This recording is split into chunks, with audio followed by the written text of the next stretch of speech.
What's up guys, welcome to a Nation of Expert Gaming videos. Today we've got another transfer rumours potentials. So before I get into it, there is going to be a question of the day at the start of the video, of every video, hopefully of mine at least. And the question I wanted to ask you is, what sort of series would you like to see new? So what brand new series would you like to see on this channel from FIFA 13 or any other channel you'd like to see, or any other video that you'd like to see kind of done, if it's subscriber based, if it's kind of just playing, let's play.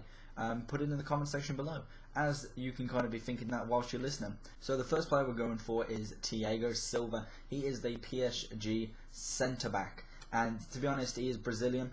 Obviously, well, what? Obviously he's Brazilian. Well, yes, he plays in the French League. That's what I was going on to, and he plays for PSG. And he moved there recently from AC Milan. Well, not recently, last season. And to be honest, I never thought he'd leave AC Milan for a long time. But it seemed that PSG's money and kind of like stature was a bit of a challenge for him. He's not been in the French League. I don't think so. I wouldn't have thought so, being only 28 years old. I thought he's kind of more the Italian kind of league through and through. And apart from that, he's kind of just ventured in there. And to be honest, he has played a brilliant season. Absolutely outstanding. They've won the league. And to be honest, you can't really ask for better than that. So the first team that are kind of linked with him, and the only team at the minute that's linked with him, is obviously Barcelona. Barcelona are looking for a brand new centre-back to kind of replace Puyol and kind of keep in there with PK. And I think Thiago Silva is the man for them. If they could build on get on Thiago Silva and get him in their team, wow, that would be a team and a half. You've just got to make sure their chemistry between each other is right, because if Thiago Silva doesn't mix with PK's playing, then to be honest, you could have a really bad kind of chemistry between them. It's all about the two centre backs liking and knowing how they play and kind of like gelling together to kind of keep that chemistry together. And if they do that, they could be the most unstoppable force ever.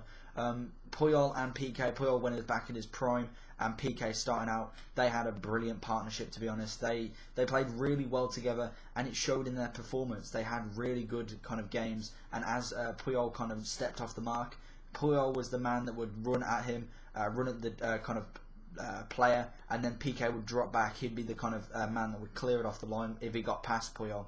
So they had a really good partnership, and to be honest, Puyol is getting a bit old now and really needs replaced. So moving over to the next person, and that is David Luiz. I was really surprised to find out that David Luiz was 26 years old. He does not look 26. He looks about 19 from his face. It might be just the fact that his face looks he has got a very young face, and with the hair, it kind of represents kind of like a young man almost. So I always thought they was like 19, 20, or maybe 21, but 26. That's quite old for the newcomer. But he is at Chelsea, and he has had again one hell of a season. He's kind of like ventured into the midfield as well. He was started off at centre back with Terry, then moved over with Ivanovic, and then eventually he's kind of moved to the centre defensive mid role where Mikel used to play, and still does play, to be honest. But David Luiz has kind of been that front man and played a lot in centre defensive mid, or kind of a kind of defending midfielder, which is because like if I was saying centre defensive mid, you're probably thinking, well, you're just looking at FIFA there.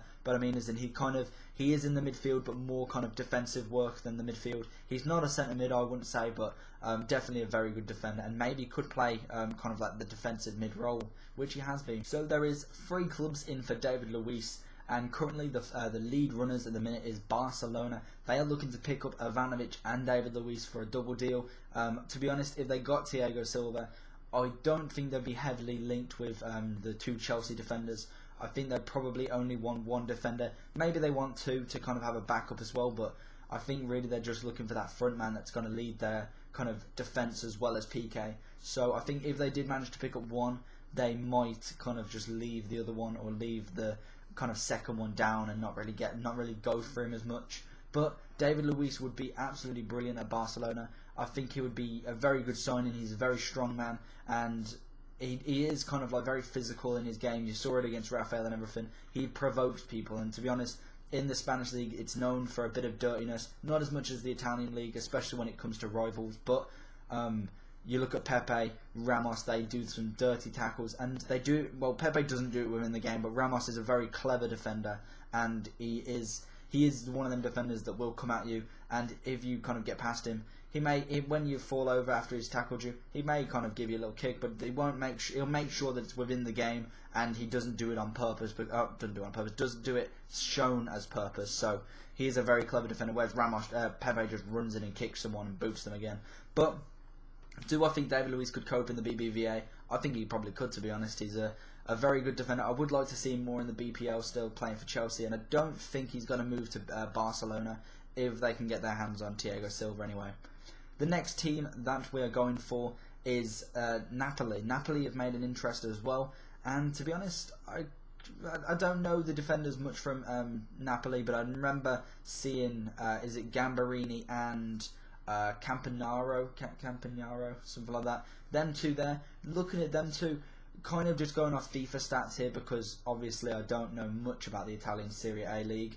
But if you kind of get the stats of the card, Campanaro is more of the kind of Puyol defender. He's not very fast, but he can get back and tackle at least. And then Gambarini being the kind of pacey one at the back. If I'm going for that, I think really David Luiz would have to replace have to replace Gambarini, because it is always good to have that good solid tackler. Whereas if you've got two kind of pacey defenders and they're both average defenders, like average tacklers and everything, I think it would kind of kill the defense, and maybe losing a bit of height may kind of cause a little bit of a problem when it comes to headers, because defenders normally average at around about 6 to like 6'4".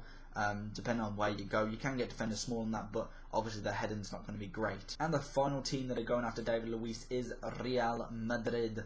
They are looking probably just to steal him away from Real Madrid, from Barcelona, sorry. And to be honest, I believe I heard Pepe was moving to Man City, or is offered to be at Man City. So with that being said, David Luiz would fit right in that spot with Ramos, and to be honest, that would be a great pairing. They both would work well off each other. Ramos is an absolute demon of a defender. I must say he's probably one of my favourite defenders when it comes to centre-backs, and he just is an absolute tank.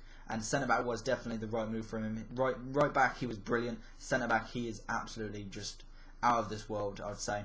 And David Luiz would pair up really well with him. But only Barcelona, I think, have made an offer, or made kind of like consent that they're going to offer so much. That's what I've seen. And finally, we have Cavani, the Napoli striker.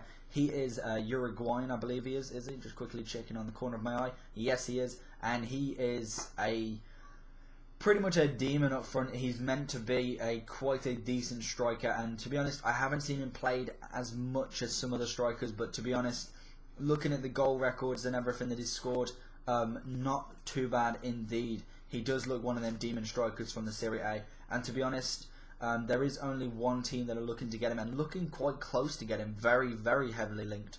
Probably Monaco is linked as well, but I've kind of leave them out. I don't really see them as much, just because they're kind of linked with everyone, so unless it's a really heavy link, then they don't really show up on my radar. But the team that is linked is obviously going to be Chelsea. If you've not seen it already, you've got to have seen it. They're looking to put, I'm just quickly just making sure I get this right, there's a 53 million release clause, and Chelsea are looking to put a bid in of about 49 million. What does that say there? 49.3 million bid into him. So there's my book that's got all my kind of people on there. But yeah, 49.3 million bid for him. That's a heck of a money, and to be honest, they're looking at quite a lot of people, so it would be very interested to see who Chelsea actually do end up with, and no doubt there'll be a roundup video for the transfers to go through all the big transfers anyway at the end of the kind of transfer market, so stay tuned for that. But there you go, Chelsea are heavily linked with him, and to be honest, they're kind of putting in a 40 million plus I think it's Courtois offer as well. They're actually putting in Courtois as well, so that could be very costly for Chelsea if Courtois ends up being the next ultimate star goalkeeper. So there you go. Hopefully you did enjoy the video. Again, if you've not seen the question of the day, if you've skipped through it, make sure you put in the comments what series would you like to see on this channel. Put it in the comment section below, and if you would leave a like, that would be absolutely amazing. I'll see you again next time. Remember to keep subscribing, liking, and commenting, and I'll see you again next time. Bye bye.